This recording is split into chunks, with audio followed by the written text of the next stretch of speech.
Hola, soy Indira Suero. Hoy es un día clave para la justicia en la República Dominicana porque los jueces del Segundo Tribunal Colegiado del Distrito Nacional emitirán una sentencia en relación al caso Antipulpo, aquel que involucra a Alexis Medina y Magalis Medina, hermanos del expresidente Danilo Medina, así como a funcionarios del pasado gobierno del Partido de la Liberación Dominicana. Es un día sumamente importante, sobre todo porque el Ministerio Público no solo lleva este caso relacionado a la corrupción administrativa, sino que hay otros también, recordemos los Calamares, a Medusa, a Coral, que involucran sobre todo a funcionarios del Estado dominicano. Y esto es sumamente clave porque cuando hablamos de casos que tienen que ver con el dinero del Estado, hablamos de ese dinero que nosotros pagamos de nuestros impuestos y sobre todo algo que comentaba una de las fiscales de la Procuraduría Especializada en Corrupción Administrativa,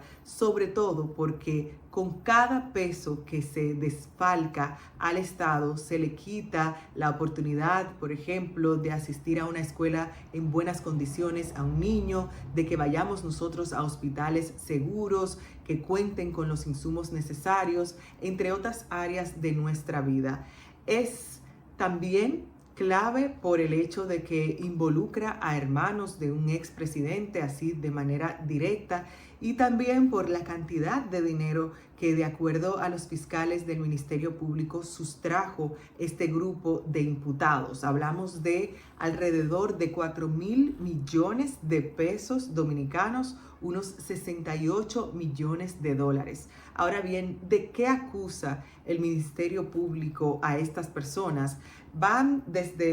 Los cargos son bien variados. Por ejemplo, en el caso de Alexis Medina, el Ministerio Público pide prisión para él debido a que asegura que él incurrió en lavado de activos, desfalco, enriquecimiento ilícito, financiación ilegal de campañas políticas y otros delitos cometidos mediante el uso de prestanombres, documentos falsos, tráfico de influencias y simulación de contratos. El Ministerio Público pide una condena de 20 años para Alexis Medina y entre 5 y 15 años para los demás imputados. No sé qué pasa en el día de hoy porque, por ejemplo, la audiencia para la lectura del fallo en el juicio de fondo estaba pautada para hoy a las 11 de la mañana, luego se movió para las 5 de la tarde. Puede que las 3 juezas del tribunal colegiado digan: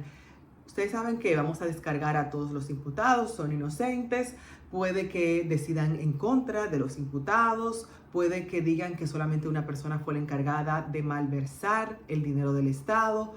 No se sabe qué pase en estos momentos por la mente de las juezas y qué tienen ellas para decidir con base a las acusaciones y a las pruebas presentadas por el Ministerio Público.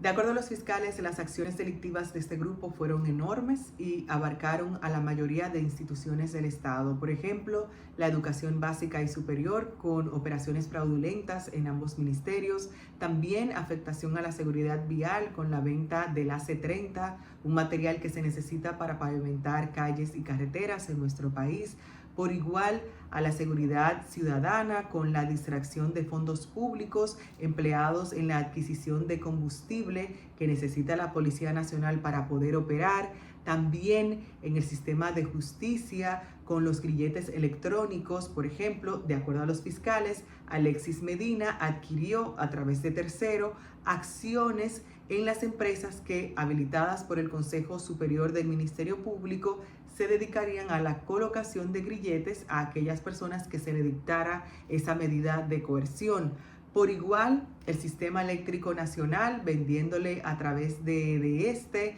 con procesos de compras directas sobrevaluados en más del 61%, además de la adquisición de materiales de mala calidad. Esto de acuerdo a necesidades ficticias que se creaban para adquirir bienes que por lo general se tenían en empresas vinculadas a Alexis Medina, también en la producción agrícola nacional con acciones cometidas en el Ministerio de Agricultura a través del Fondo Especial para el Desarrollo Agropecuario, con la política migratoria también, con su intervención fraudulenta a través de licitaciones en la Dirección General de Pasaporte y la Dirección General de Migración, licitando venta de libretas para la elaboración del pasaporte a través de otras de las empresas vinculadas a Alexis Medina. Los fiscales acusan a Alexis Medina de soborno de empleados públicos y de tráfico de influencias. Por ejemplo, dicen que tenía un manejo tal que destituyó a un contralor o cancelaba a una directora de compras que considerara un obstáculo. Por igual que a nivel de empleados medios se emitían cheques a nombres de empleados para hacer el dinero efectivo y luego eran entregados a los funcionarios. También se le acusa de distracción del patrimonio del Estado bajo la modalidad de adulteraciones de conduces para aparentar que se entregaron, desde equipo médico hasta el AC-30, el material para la pavimentación de calles. También inversión en el extranjero. Dicen los fiscales que el acusado Alexis Medina es socio de un ex candidato a la presidencia en Guatemala y que pretendía replicar el mismo modelo de licitaciones ilícitas con apoyo de poderosos sectores económicos de Guatemala que han sido identificados por la investigación y que ese proceso también está en curso. Algo de lo que los fiscales acusan también a este grupo es de licitaciones de urgencia, compras directas, de comparaciones de precios y selección como proveedor único. Por ejemplo, dicen los fiscales que la principal fuente de corrupción de la organización criminal fueron las licitaciones, todas adulteradas, y en ningún caso la empresa de Alexis Medina fue seleccionada previamente para participar en el proceso, pero en todos los casos se obtenían informaciones previas y la mayoría de las veces se ejecutaba el proceso sin tener las características que requería el procedimiento aplicado. Utilización de las instalaciones de la Fuerza Aérea Nacional para guardar unos equipos mecánicos del parque de diversiones Wonder Island Park, operado en Punta Cana, lo que constituye una penosa demostración de hasta dónde llegaba el poder del acusado Alexis Medina y hasta dónde llegó el tráfico de influencia. También la destitución de servidores públicos por ser correctos, según el Ministerio Público, en varias de las instituciones en las que operaban los miembros de la Operación Antipulpo, fueron desvinculados servidores públicos que a juicio del entramado criminal eran un obstáculo para su expansión económica. Por igual, algo que refiere el Ministerio Público es que esta organización criminal creó un entramado societario en el que estaban varias empresas vinculadas a Alexis Medina y que estas empresas presentaban las siguientes características. Eran compañías de carpeta dedicadas a las más variadas y disímiles actividades comerciales, pero ninguna tenía la capacidad operativa para suplir de forma directa esas necesidades a las que se supone respondían. Eran empresas que no contaban con los recursos humanos para el desarrollo de las actividades comerciales que decían realizar, cambiaban de objeto social con frecuencia para poder ajustarse así a los requerimientos de las licitaciones de las instituciones públicas, realizaban operaciones inusuales como es el cambio habitual de socios, de gerencia, de administración, otorgaban poderes especiales donde se evidenciaba quiénes eran los beneficiarios finales que realmente tenían el control de estas compañías. La mayoría de estas empresas, en donde se hacían constar socios completamente diferentes, compartían el mismo domicilio social y la mayoría cambió a los domicilios del acusado Alexis Medina. A partir del tiempo en que empezaron a contratar con el Estado, no tenían la solvencia económica suficiente para la magnitud de las actividades contratadas por el Estado Dominicano y la única actividad económica de las empresas de este grupo era contratar con el Estado. Hay otro detalle que ponen los fiscales en esta acusación y es que se utilizaban